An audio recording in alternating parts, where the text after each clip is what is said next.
পনিরের একটা আইটেম বানাবো, সেটা হলো ধনিয়া পনির। একটু স্মোকি ফ্লেভারও দেবো। তোমরা এটা দেখতে পুরো ভিডিওটা ফলো করো। পনির কেটে নিয়েছি, এবার চলো রান্নাটায় ফিরে যাই। প্রথমে কড়া বসিয়েছি, এবার রাইস ব্র্যান অয়েল দেবো। এবার তেল গরম হয়েছে, আমি কিউব করে কেটে রাখা পনির দিয়ে দেবো কড়ায়। আর নতুন কিচেনের পক্ষ থেকে সবাইকে স্বাগত আমার নতুন ব্লগে। এইদিকে বন্ধুরা পনিরটা ভাজা হতে হতে আমি একটা শুকনো মশলা তৈরি করব। তোমরা দেখেই নিয়েছো, এবার আমি কড়াই ঢেলে দেব। এটা হালকাভাবে ভাজবো আমি, তারপর ঠান্ডা করে গুঁড়ো করব। তোমরা বুঝতে পারবে এটা থেকে যখন একটা মিষ্টি গন্ধ বেরিয়েছে তখন গ্যাসের ফ্লেমটা অফ করে দিই। হালকা করে পনির আমি ভেজে নিয়েছি, এবার তুলে রাখবো। সব পনির ভাজা আমি তুলে নিলাম। ডুমো করে কাটা পেঁয়াজ আর ক্যাপসিকাম হালকা করে ভেজে আমি তুলে রাখবো।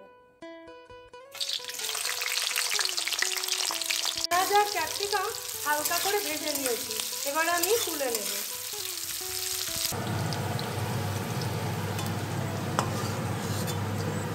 পেঁয়াজ, টমেটো, কাজু, রসুন, আদা, কাঁচা লঙ্কা একসাথে তেলে দিয়ে দেবো।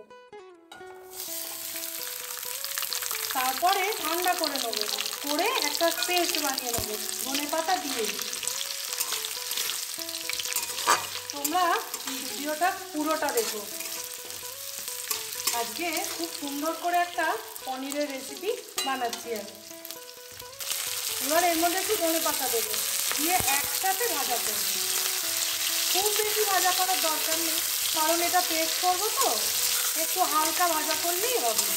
এবার তেল থেকে তুলে আমি একটা স্মুথ পেস্ট বানিয়ে নেব। এবার আমি গ্যাসের ফ্লেমটা অফ করে দিয়েছি, ঠান্ডা করব। তেল থেকে তুলে পেস্টটা বানাবো।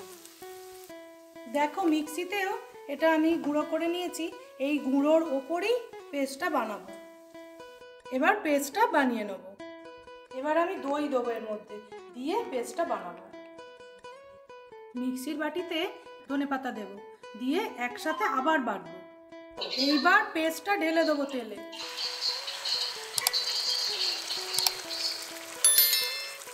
নুন দেব, হলুদের গুঁড়ো। নুন আর হলুদটা ভালো করে মিশিয়ে দেবো।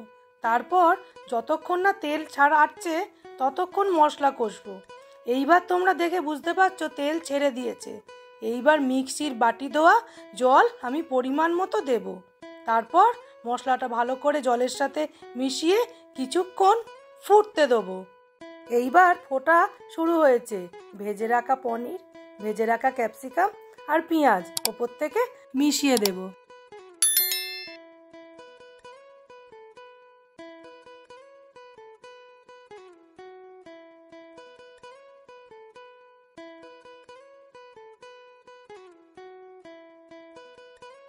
সামান্য ঘি ওপর থেকে ছড়িয়ে দেব। পনিরের তরকারিতে একটু স্মোকি ফ্লেভার আনার জন্য একটু কাঠকয়লা পুড়িয়ে নেব। এইবার আমি গ্যাসের ফ্লেমটা অফ করে দেবো।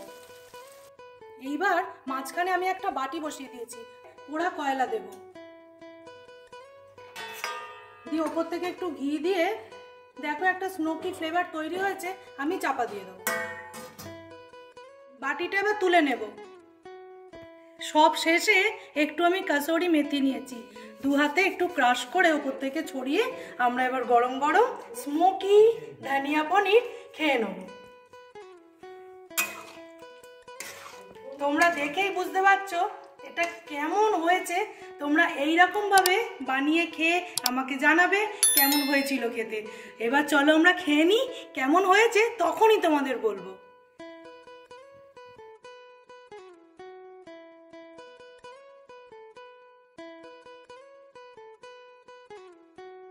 এবার গরম গরম রুটি দিয়ে দিয়েছি, তার সাথে বেগুন ভাজা গরম ভেজেছি, আর স্পেশাল ধনিয়া পনির। এটা এবার খেয়ে এরাই বলুক কেমন হয়েছে। খাও দিদি।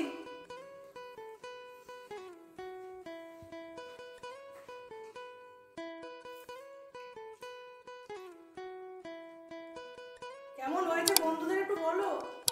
অসাধারণ স্বাদ হয়েছে, দারুণ খেতে হয়েছে। এইবার ঘোষের দোকানের মানে এটা উত্তর 24 পরগনা স্পেশাল মাখা সন্দেশ। এবার দিদি বলুন কেমন হয়েছে। সুপার, দারুণ হয়েছে। এবার তার সাথে মাখা সন্দেশ। তাহলে বন্ধুরা আমরা সবাই মিলে খাওয়া দাওয়া করে নিই। আজকের ব্লগটা দেখার জন্য তোমাদের সবাইকে অনুরোধ করলাম, তোমরা দেখে আমাকে জানিও কেমন হয়েছে। তাহলে আজকের মতো টাটা।